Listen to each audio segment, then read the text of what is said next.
This is where attraction and passion collide. Like your skin is on fire when you're around each other. Whether you're meeting each other for the first time, like seeing each other across the room, or you're in an active conversation, there's a flame that exists between the two of you. Energy flows easily. You feel comfortable, but also intrigued by one another. So let's talk about it. First and foremost, when we're looking at the Venusian person, we're looking at the psychological function in their brain that's responsible for determining what is beautiful, what is attractive, what is worth going into partnership with, because it's naturally ruled by Libra, irregardless of what sign your Venus falls in. When our Venus is positively engaged in a energetic exchange, we will feel like, I can do more with you potentially. Like I can do a lot by myself, but I can do more if I listen to you or if I partner with you. And so there is this feeling of being interested in somebody else. Mars, on the other hand, represents our physical body, our animal instinct, the way that we go after what we want or the way that we protect what we have. And so it's a beautiful alignment between two energies. Personally, I think that the sun and the moon are on the same level, and then right beneath that would be Venus and Mars. So the Venusian person, irregardless again of the sign, take for example, you have a Venus in Aries and you're dealing with a Mars in Aries, both impulsive, action-oriented, me first type of signs. The Venus and Aries person will drop into their feminine energy and use their charm, their spark to draw the Mars person in. There's an awareness that Mars is coming, you know? And so your job is to just entertain and socialize and get to know them more. Meanwhile, the Mars person will look at the Venusian person like they are a meal. They can feel like this hunger or this physical desire of like, I just want to tear you up. I just want to experience you fully. And so it's very easy, I think, for these people to hop into bed quicker than with other aspects, or if this aspect weren't active. But it doesn't mean that you have to, right? There is just this very sexual kind of active chemistry thing happening between the two of you. If you're the Venus person, then you're looking at the Mars individual like they're your physical ideal. It is the collection of attributes that you find attractive, them as a whole, as a package. It's the combination of their height, their weight, their eye color, their skin color, maybe their curves, their lack of curves, their posture, the pace in which they move, what they do and don't respond to, how they respond. A word that comes to my mind is presence. The Mars person has presence because they're charging the social scene, the environment, with this energy that you not only find familiar, but it's preferable, it's attractive. And so you will feel comfortable around them. You will feel safe around this individual and also energized. You feel like you have more life force when they're around. Now, just because they're familiar and you're comfortable, it doesn't mean that you are immune to like first date jitters or feeling shy. In fact, the Venusian person is incredibly receptive to the energy that the Mars person is pushing out. Oftentimes because when the Venus person is around the Mars person, the Mars is on the hunt. And Venus is like, they can feel it, you know, it's like, oh my God, you want to eat me. If I would let you right now, you would just tear me up. And I'm assuming that you're watching this because you're in a relationship with someone where this is kind of like, you know, like sexy foreplay almost, or like it's on the opportunity to be intimate is on the table, or sexual is on the table.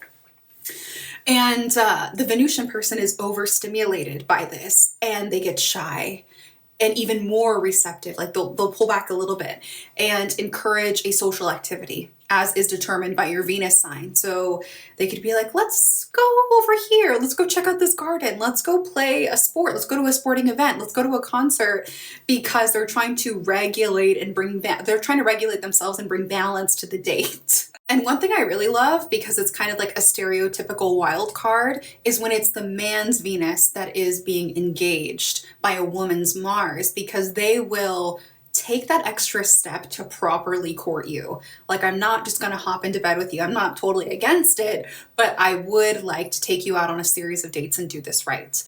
Now, if you're the Mars person, you have the potential to go animal. You could be physically overtaken by like a lust and attraction for the person sitting across the table from you.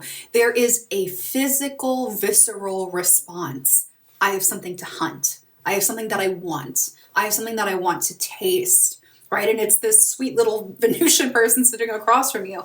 And say, for example, you're the woman and your Mars is being triggered by a man's Venus.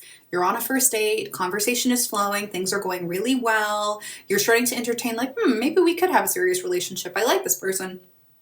But your internal dialogue is like you are visualizing just ripping their clothes off and being very like physical. I was going to say hot and sweaty, but you know, again, going back to taste, you are just wanting to devour them and experience them and just be crazy. You could ask yourself, like, am I a predator? Since when did I turn into a predator? So Mars traditionally rules both Aries and Scorpio. Now, irregardless of your sign, this what I'm about to say still reigns true. Aries is an energy that wants to establish and protect itself in its environment. Scorpio can also see beneath the surface of things. So when someone's Mars is conjunct another person's Venus, the Mars person can see, just can physically understand why the Venusian person is dressing the way they're dressing, saying what they're saying, how they're saying it, and they can encourage self-expression. Kind of like, do your thing, sweetheart, and if someone messes with you, I got your back. You know, there is no need to talk about it. There is no need to plan ahead. The Martian person gives Venus that extra bump of confidence and energy that they need to fully express and be who they are. Over time, you'll find that the Mars person effectively functions as like a shield between the Venusian person and the rest of the world. And I find this to be very validating and helpful in situations where the families start getting involved and maybe the Venusian person is being unfairly criticized or judged by the Martian person's family. The Mars person's not going to stand for it.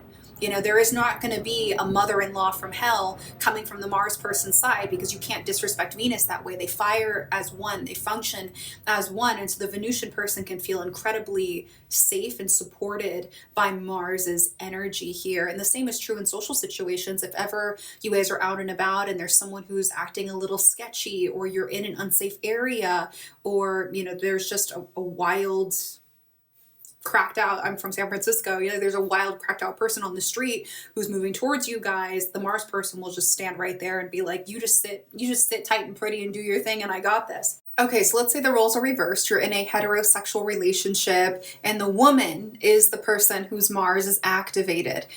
First example, Mars in Cancer. This woman will be very aware of the emotional environment to which their partner is being exposed. They'll go to great lengths to protect them from harsh criticism, emotional manipulation, and a lot of the support looks like, here's fierce loyalty. I want you to be emotionally vulnerable with me so you can tell them how you really feel. Tell me how you really feel. There's this softness and gentleness to it, but then it becomes very fierce and kind of like those little pinchers of a crab. Like, you know not to fuck with the Venus person because Mars is right there soaking in the ambient energy of everything. Now let's talk about Mars and Aries woman.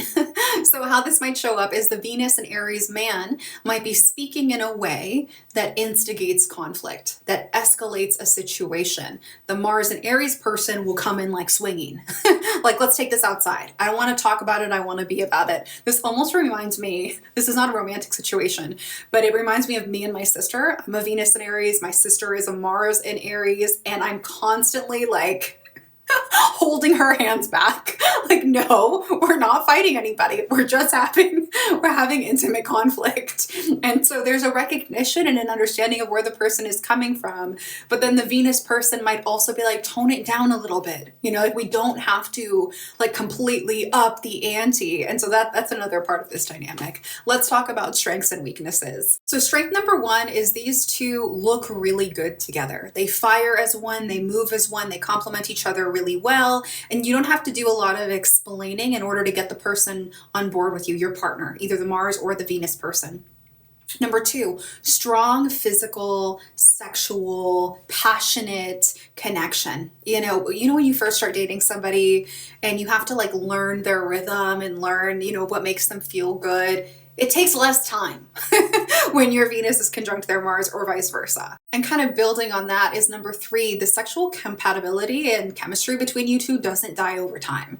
In fact, it builds, it becomes stronger. This person can satiate your desires in a way, especially long term, that other people cannot. And so for very obvious reasons, you can see why that's helpful to a relationship.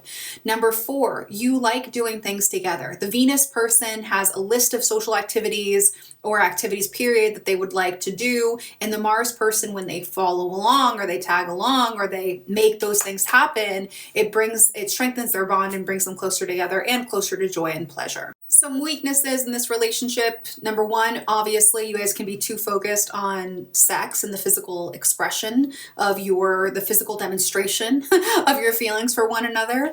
Number two, it can lack emotional depth and intellectual compatibility. So again, getting so caught up in the present moment that we don't think to ask serious questions about like, tell me about your past. Tell me what you've grown through, what really threw you off, the course of life. And not only that, but like, where do you want to go? What are your goals and aspirations? And what do you want from your ideal partner in order to make that happen? So we can lose sight of the journey and just get so lost in the moment.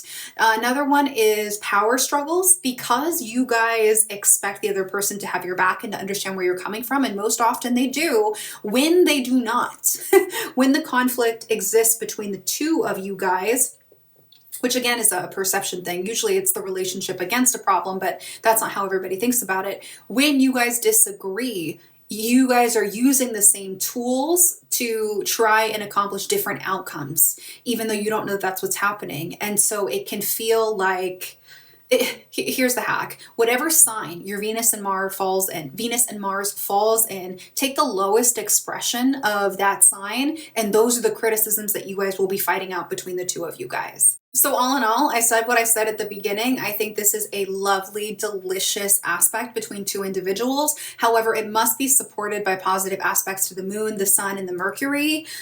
Counter to what most relational astrologers will say, I prize intellectual compatibility. So that is what I got for you today. I hope that you enjoyed this video. If you did, let me know. If you have any questions, write them down below. Toodles, bye.